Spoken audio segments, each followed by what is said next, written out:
if you look at it from the perspective of God, God doesn't have a whole lot to say right now, because he already had everything to say from before the end of last year. And I remember preaching and I said, don't take it for granted that you hearing all of this good word, because you hearing the word for a purpose. This ain't just for you to feel good and to get a good shout.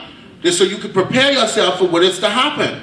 And so we find ourselves, yes, in this situation. And I don't really see it as a situation. I see it as an opportunity for God to show up strongly on behalf of his vision. Yes, amen. And now it befalls upon me not to really preach or to teach, but to explain.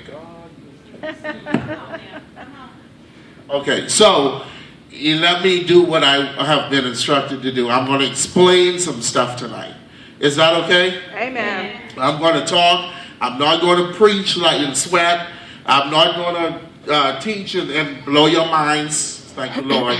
I'm going to explain some stuff to you and help us to understand where we're at. Okay?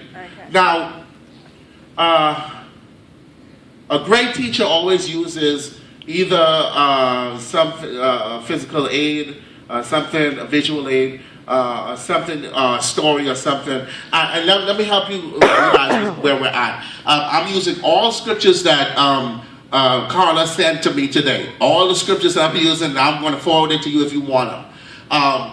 But I'm just going to flow.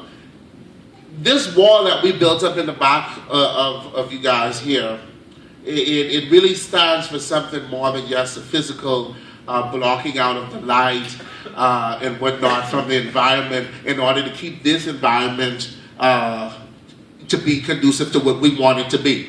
In other words, we put up the wall so that we don't get distracted from what's going on outside. In this church, we have used something, we have been on the defensive so long that our defense has become offensive.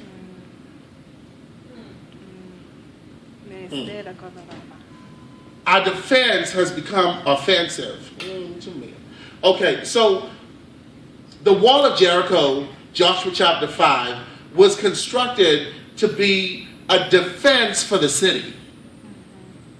And all of a sudden now, as the story goes, we see that the people behind the wall of Jericho, they heard about Israel and how God parted the Red Sea for them and all the miracles that was taking place. And that now the people were afraid of Israel, and the courage and the boldness that they had to fight against Israel, they no longer had, because they was afraid of Israel's God.